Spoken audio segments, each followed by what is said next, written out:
What is going on, ladies and gentlemen? I hope you are having a fantastic day. If you're new to the channel, my name is Parker Nierenstein, and this is Vehicle Virgins. We are in beautiful Miami, Florida for some of the greatest reviews I've ever gotten to drive in my entire life. At this point, I believe the Lexus LFA point of view video has gone up, and hopefully the Bugatti Chiron review has gone up as well. Right after that, you're gonna get a full review on the Lexus LFA. All of this is courtesy of Wheels Boutique and Anarchy. Absolute beast. I can't believe they let me drive both of these cars. I'm so ecstatic about it. But this Lexus LFA, it is so freaking gorgeous. What a dream come true. I have always wanted to drive one of these cars, especially after Jeremy Clarkson rated this as his favorite car of all time. And after driving it and after you watch the review, I think you will see why. It's absolutely spectacular looking 4.8 liter naturally aspirated V10 co-developed with Yamaha. It sounds better than basically anything else on the market, and it looks incredible too. I love the way the Lexus LFA looks in white, especially with that gorgeous rear wing extended, and check out that triangular positioning of the three tailpipes. Head into the interior. I know you guys have already seen this, but you can't get too much LFA content. Is that even possible?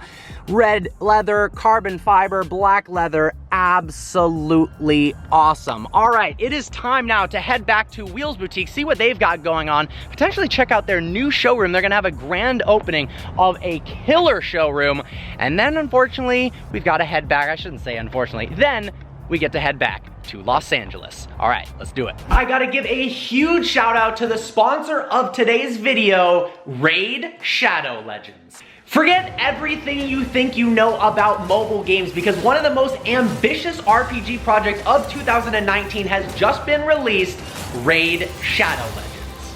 Playing Raid is the most immersive experience you'll find on a smartphone, and it can only really be compared with the biggest PC and console titles.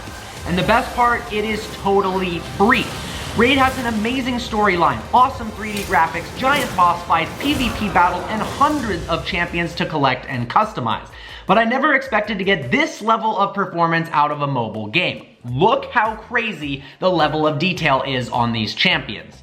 Raid is getting big real fast, so get in early. There's an upcoming special launch tournament with crazy in-game prizes and real-life physical prize packs. Please don't forget to join my clan before that. Just search Vehicle Virgins and hit me up. So go to the description of this video and download Raid using only my links to get 50,000 free silver immediately and an epic free champion as part of the new player program courtesy of the development team. See you guys there.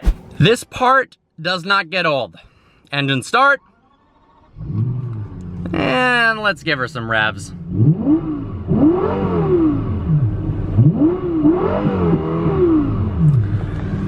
Oh my God, it's glorious. I am so in love with this car, it is ridiculous. I think someday I'm gonna have to own a Lexus LFA. It is just out of this world and so unique. I mean, nobody has one of these things. Of course, it doesn't want to show it on the screen again, but it just said 5 cylinders idling. That's weird at a standstill. I've never heard anybody talk about that, but I guess the LFA has cylinder deactivation and can run on 5 cylinders when you're idling? That's crazy. There we go.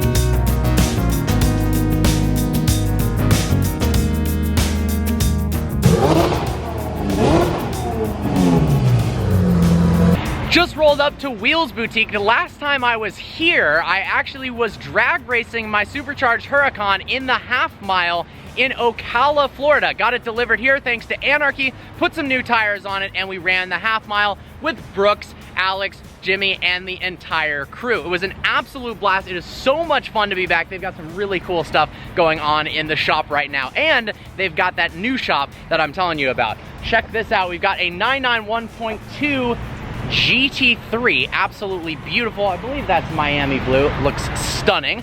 What else we got going on in the showroom? Really cool Raptor on Anarchy wheels. Brembo big brake kit upgrade.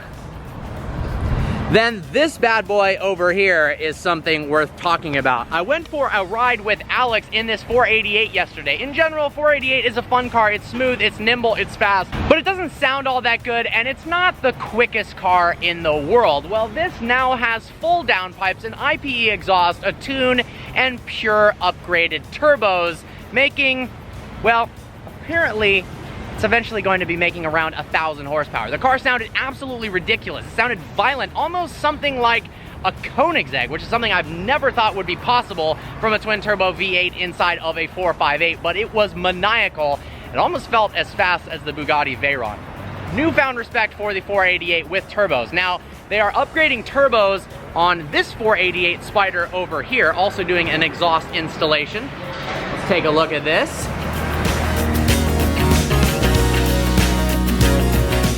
It's really interesting on the 488 Spiders, in order to access the engine bay, same thing with the 458 Spiders, you have to open up the top slightly into a half-open position, and then you get to this compartment where you can unlock some screws to get to the engine bay. The coupes, it is much, much easier to work on, but cool to see they're installing new turbos on 2 different cars. Looks like they're doing an IPE exhaust install on this Aventador. Last night I was picked up by Alex in his Pirelli Edition Aventador Roadster with an IPE exhaust. That thing sounded absolutely ridiculous. The crackles, the pops, the flames. Yeah, it was obnoxious in the best way possible. And this thing, for stock, my God, it sounds good. And I gotta say, while I'm not the biggest fan of the NSX on HRE wheels, especially in this finish, that looks badass. Got a pretty awesome display of wheels in here. Here are the AN33s that I had on my Huracan, although I chose to do hidden hardware on the 3-piece wheels. Another wheel I really like from Anarchy is the AN23s. Very similar design, but almost a little bit cleaner with that 1-piece. Freaking love that. Look at the finishing on these.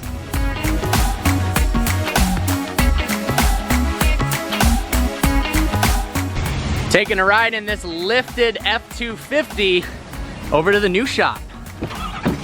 And just when I thought the F250 was big, look at that shit. Here at the new Wheels Boutique headquarters, it hits close to home. They're redoing the driveway right now, but we got a ton more space. They've got so much going on, absolutely running out of space, so really cool to see the new building. Really digging the color scheme too, with the gray as well as the red. Now the goal is to have some pretty cool artwork on the front wall. Can't quite disclose what that is yet, but it should be absolutely awesome. Now, Alex as well as Brooks from Drag Times and Jimmy with the 12C, he actually just got a Huracan. He had the 12C, got a Huracan, plans on twin turboing it. I can't wait to see that build.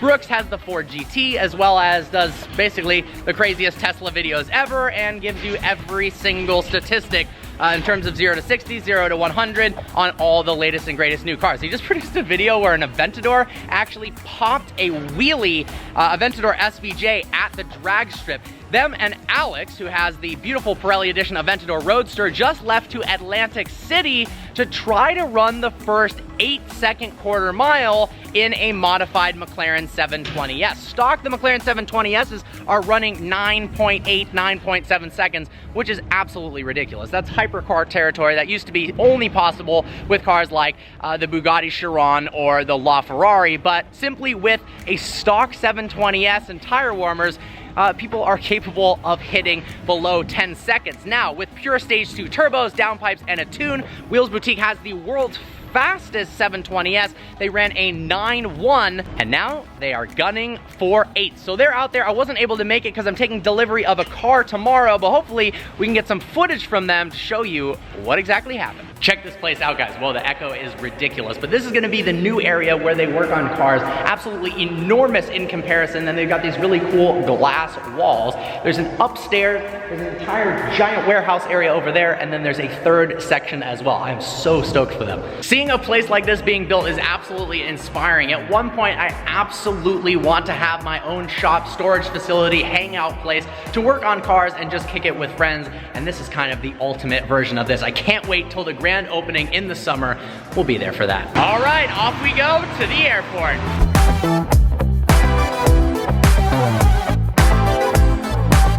All right, guys, get ready. I have been wanting to do this since the moment I took delivery of my 600LT, comparing the acceleration of the 600 against the E63. Now, the E63 is tuned. We'll talk a little bit more about that. That's really the only way this is going to be fair because it weighs so much more. But some of the 0 to 60 statistics, I mean, the E63 does 0 to 60 in 2.7 seconds.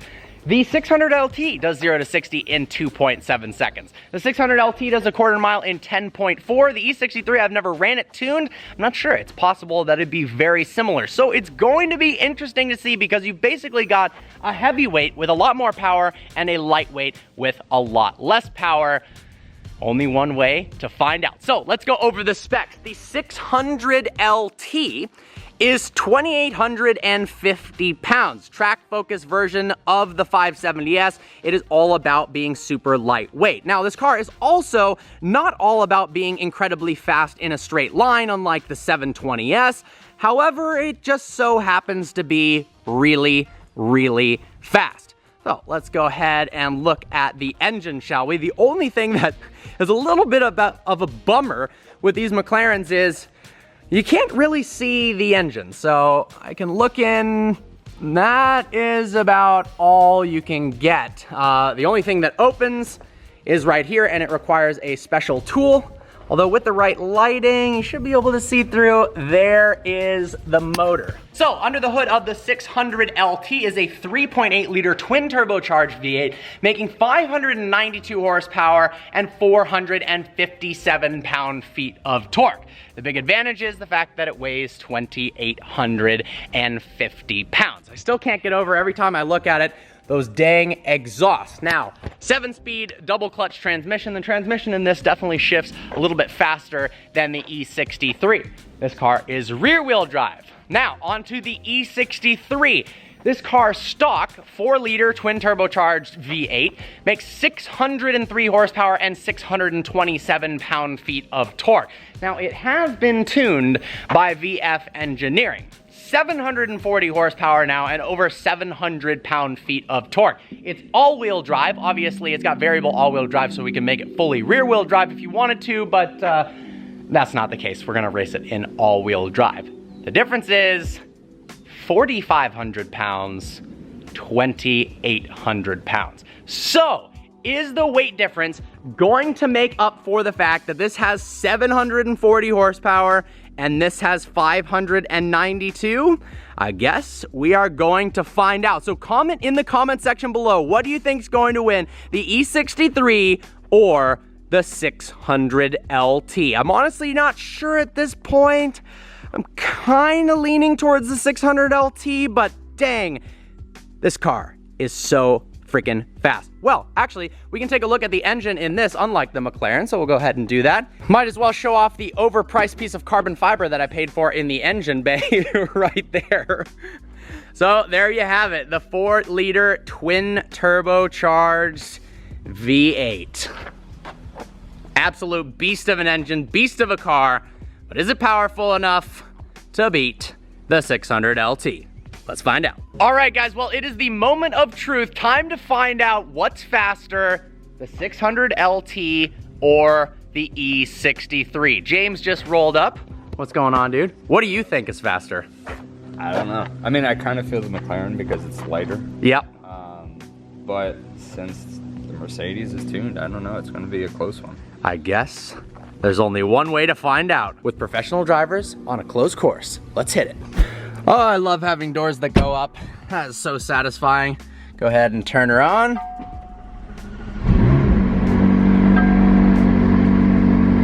It is an absolutely gorgeous day today, 59 degrees out, so perfect weather for both cars, which are both twin turbocharged. Let's head out.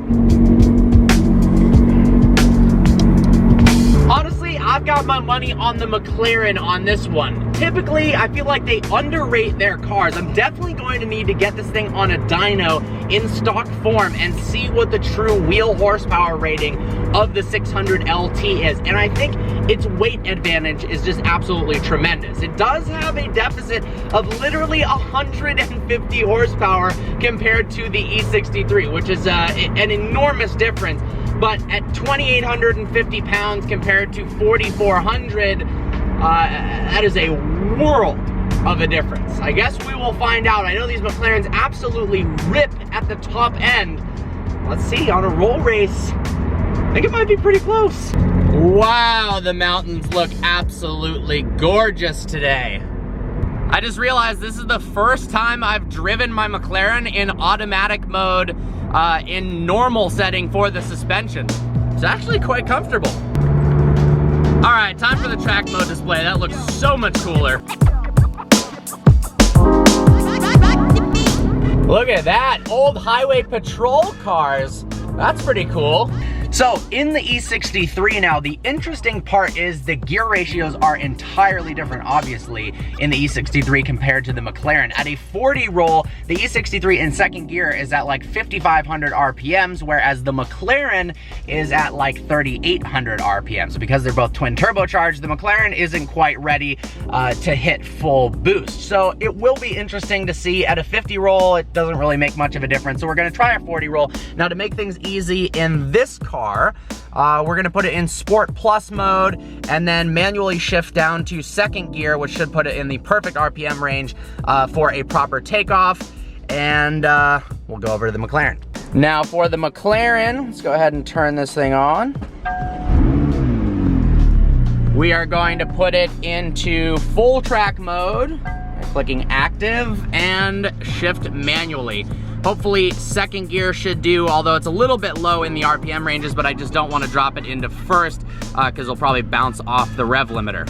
All right, both cameras are placed on the E63. That means if we are using this camera, you are seeing the 600LT behind it, and the E63 is winning. If we are using this camera angle at the back of the E63, that means that the 600LT is taking the win. Let's see what happens. And now it is time to switch to two stick drivers to get behind the wheel.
I am absolutely blown away by the performance of the 600LT. I mean, that wasn't even close. Even when I let the E63 get a little bit of a jump, the 600LT absolutely blew past it, which begs the question, yeah, I think it's a little bit underrated. So my friends at Wheels Boutique, they've modified a bunch of these 600LTs, and that's what I am, you know, on the fence about doing. Obviously, I just got the car, so I'm probably gonna leave it stock for a little while longer, but should I modify the 600LT? Here are you know, the positives and negatives. The negatives are, it's a perfectly balanced track car from the factory, so does adding power make any sense? You know, if I had a 720S, the first thing I would do absolutely is downpipes and a tune, and then it becomes an absolute monster. Hopefully it runs that 8.9 second quarter mile pretty soon. Only time will tell. With this car,